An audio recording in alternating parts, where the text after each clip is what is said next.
Welcome to the Positive Spiritual Living Podcast, brought to you by Unity on the Bay. This is your positive path for spiritual living.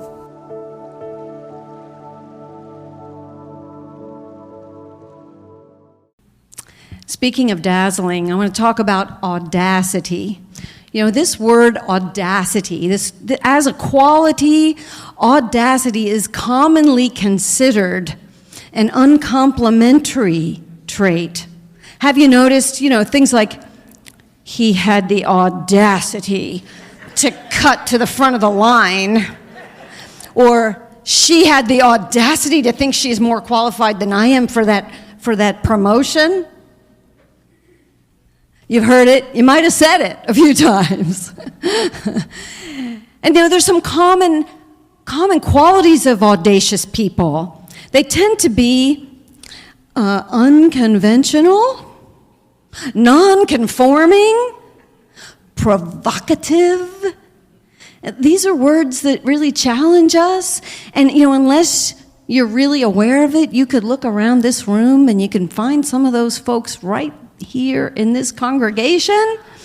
Because I've never seen a gathering of people more than in a Unity community filled with audacity.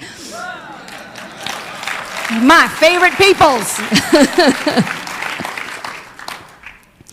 And for me, it's a good thing, I'll tell you that. Because audacious people, and we're talking today about divinely audacious people, people with spiritual gumption, people who are spiritually bold. People like that, people who are trained in the Unity principles, we see things differently. Have you noticed? We penetrate through the exterior of things to see the real on the inside. That's our practice. We work hard to overcome the sense of our own perceived limitations so that we can be greater than we thought we could be. This is a hallmark of Unity living. So when somebody asks me, well, what do you mean audacity? How could that be spiritual? Well, they just haven't been introduced to Unity. That's all I'm going to say, right? But, maybe it's true for you as it was for me, but there was a time in my life I did not think I had an audacious bone in my body. I was raised in a highly traditional, very rigidly organized Italian Catholic family. If you are one, you know. And on top of that, my both parents were adult children of alcoholics, so their greatest way to overcome that was to insist on obedience. So I knew my place in my family. I had very clear limits on what was acceptable and what was not. I knew not to push the limits. So it was as much a surprise to me as to the rest of my family when, at the age of 19, I had my first Kundalini awakening. That coiled snake at the base of my spine began to uncurl and look out, world. I go home to my parents in a white sari and announce I'm going to move to an ashram. I had the white mark on my third eye, the red mark on my third eye, they call it tilak, and I was walking around the house chanting Hare Krishna.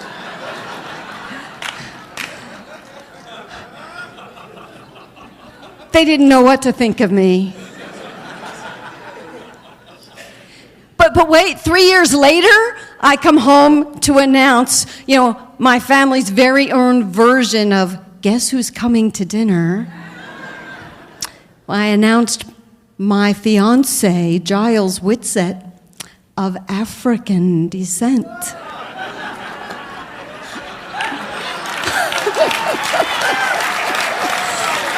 Woo! Woo! And then I had the audacity to become an ordained Unity minister. Me, a woman. My mother still likes to tell her friends she works for her church.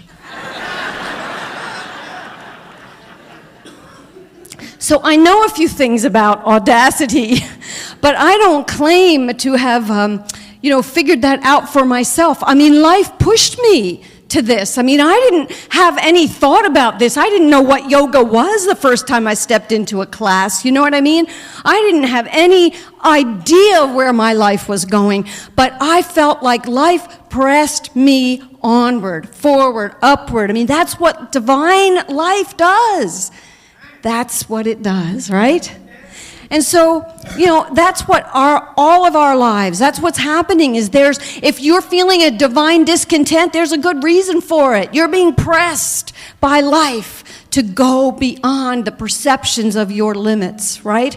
And we stand on some very strong shoulders. I mean, in my lifetime, the people who have forged the path ahead for me, oh my goodness. I mean, to be alive at this time, this is just an amazing time on the planet Earth. I mean, if you are much younger than my 60 years, then maybe it's the generation before you where this all got started. But I was born in 1954, and in that year, finally, civil rights law. Finally, but that wasn't the end of it, because all through my childhood, there were the race riots and the hoses turned on people and this kind of thing, right?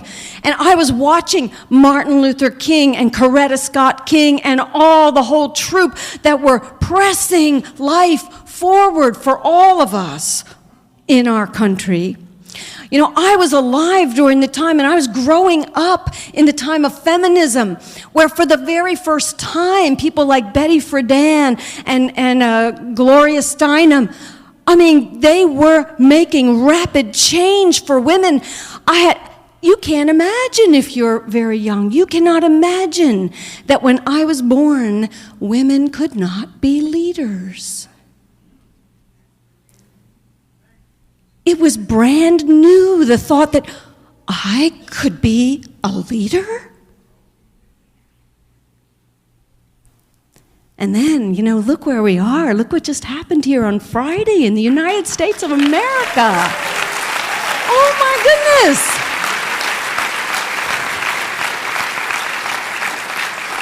And in my lifetime, this was made possible by martyrs like Harvey Milk in 1978, assassinated a congressman in San Francisco. And in 1995, a young 18-year-old Matthew Shepard slain because of who he was.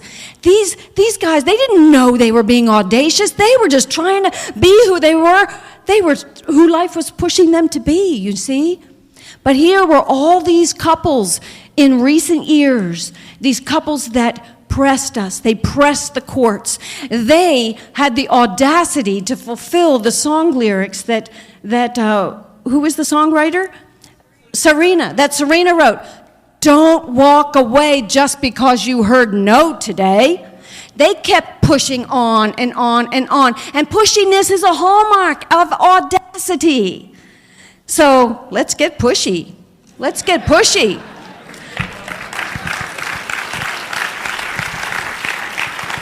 When my father came back into my life, because I won't tell you the whole story, but for 9 years he walked away. He walked away and disowned me. But 9 years later, when he came back into my life, he thanked me for believing in him, for holding on to that thought. He thanked me, and he made some incredible changes in his heart in order to accommodate a diverse family. So we stand on the shoulders of those who came before us to lead us in the direction of being brave enough to forge positive change in our world. That's what this is all about. And, in case you haven't noticed, it's in you too. It's in every one of us. And here's how I like to think about it. Do you know what a geode is? Anybody see a geode? A geode is a rock that's cracked open. And on the inside of that rock is the formation of thousands of years of crystals. Beautiful, beautiful, sparkling crystals. Geologists call it the Tootsie Roll Pop of geology. Because, on the outside it just looks like a plain old rock. But you crack it open. And inside you find the sweet surprise. That's you, and that's me, discovering what we're made of. what's really on the inside. It's like the golden Buddha. Anybody know this story? Generations ago in a little town in Tibet, a group of monks lived there with this huge clay statue of the Buddha. It had been in that community for generations. Well, one year when the tsunamis came, there was a leak in the roof, and it began to drip on that clay and began to wash away a little of the clay.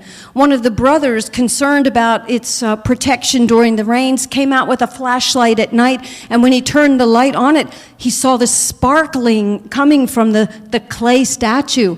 So he began to scrape away, and behold, when he scraped it away, all the mud came off, and underneath was a solid gold Buddha. They didn't know they had that treasure right there within their community that had been covered over many, many years before during a time of war so it would not be stolen by bandits. That's you, golden Buddha. You audacious you on the inside. We look all pretty similar on the outside, skin and hair or not hair, On the inside is that sweet surprise. We just need to be cracked open, and life has a way of doing that, doesn't it? Has a way of doing that. But there are some definite practices that we do in unity to encourage our audacity, our ability to see what others cannot see easily, or that we even struggle to see. So I thought it would be interesting and maybe worthwhile for us to practice together this way. When we look at one another, we can either see what's going on out here, what they look like, who they remind us of, or what their experience is, what's going on in their life.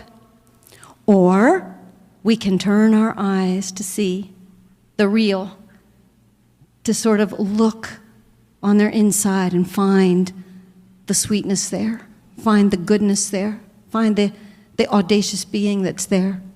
So I'd like to show you a few pictures and have us do this exercise together. Are you willing to do that with me? Okay. Well, you don't have much of a choice unless you close your eyes, right? All right. First image, pretty familiar image. Everybody know who she is? Mother Teresa. It's easy to see her goodness, is it not? I mean, we know a lot about her, but even if we didn't, you can see the serenity on that face, the wrinkled skin from years of being in the hot sun of Mumbai, serving people. It's not hard to make that leap, right? To just see with true eyes about her. The next picture could be a little more challenging. If you never heard of this man, if you never saw the work that he's done in the world, and if you met him on the street in his wheelchair, unable to speak for himself or to use his own limbs, it could be very easy, couldn't it, to misperceive him. It could be very easy to see the external of him and see this helpless, aging man. But he's one of the most brilliant minds in our world today. Who would know? Who would know by looking at him on the outside? Next picture. Now, you probably don't know this woman who's sitting on the wheelchair here because she's my personal friend, Cecilia Losi, who lives in Omaha, Nebraska, where I used to live. Cecilia and I have been friends for many years. In childhood, she contracted polio and lost the use of her legs. But Cecilia is an unstoppable person in this world. She and I were YOU sponsors. That's our teenage program here in Unity when our kids were teens. And when we would be at rallies, we would have those universal dances for peace, big circle dances. Cecilia would be twirling in her wheelchair and holding hands with everybody else. And all the kids lovingly referred to her as the wheelchair lady. Cecilia Losi, this is her just months ago in her Zumba class. Who would know? Who would know? All right? Okay, next image.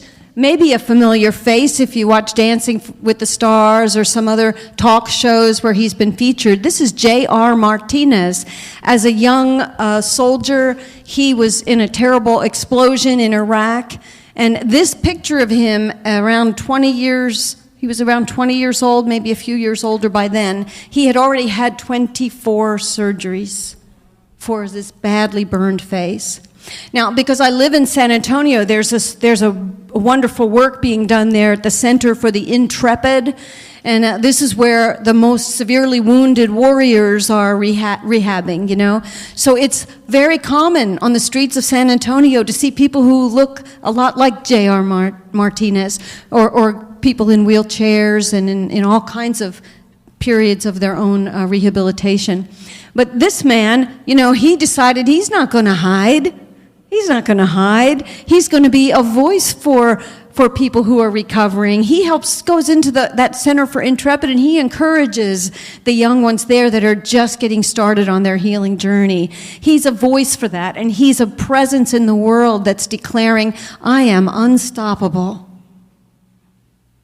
Who would know? Who would know? All right, another one for you. Nick Vujicic. This guy was born without any limbs, and he steadies himself. The only way he could be upright is because he does have a foot on that left hip that helps him to balance. But again, he was raised by parents who taught him from the very beginning, don't you dare see yourself as limited just because you don't look like everybody else. Don't you dare misperceive the fact that within you is all the power that you will ever need to make a difference in this world. So that's exactly what he does as he travels around the world. And again, if you hadn't been exposed to him or his message, who would know?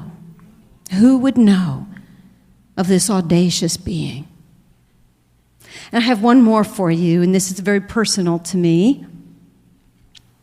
This is my dad, Carmen Martella, at the age of 84.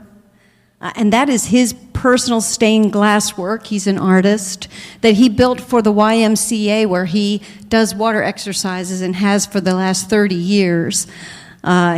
This is a man who, again, he just looks like a little old Italian papa. And yet you wouldn't know unless you looked on the inside of Carmen. And that this is a man who overcame a lifetime of training in bigotry. That this is a man who's overcome the personal odds of chronic pain in his lower body every day of his life, that gets up and says, I hurt when I lay down, I hurt when I sit up, I hurt when I move, I'd rather move. I'd rather be doing something constructive, you know? This is the man who can no longer swim in the ocean, what he has always loved. He loves the Jersey Shore where we used to go when I was growing up. So, he can no longer walk, or he can no longer stand up in that strong tide. So we take him in one of those beach wheelchairs and wheel him down to the edge of the water. He gets out of the chair and sits right on the edge of the water, like little kids do, right there on the edge when the waves are coming and that white water is coming. My father is on his knees, splashing the water up over his head like a little kid. And he's all shriveled up now. He looks like a little tadpole almost, but he's just splash in the water, and I'm standing behind him, sorrowful, just sad, because he can't get in there and swim like he used to do. And I'm feeling the passing of this age, and I'm feeling sadness for what he has lost. And all the while, my dad is thinking, I love the water. It's so refreshing. His audacity to do what's possible and to get the gusto out of life is stunning to me. So you wouldn't know if you saw him in his walker, huddled over. But there it is. There it is. So friends, in this unity community, you have such opportunities to discover and to discover and to discover your own audacious self. because I know that as you are willing to crack open that exterior of you with all your crazy misperceptions of limits, that you too are finding that big, bright, bodacious, that non-conforming, unconventional, that provocative self that the world has been waiting for. This is what it means to be the light of the world. And that is what I see standing here. You are the light of the world. Thank you. Thank you.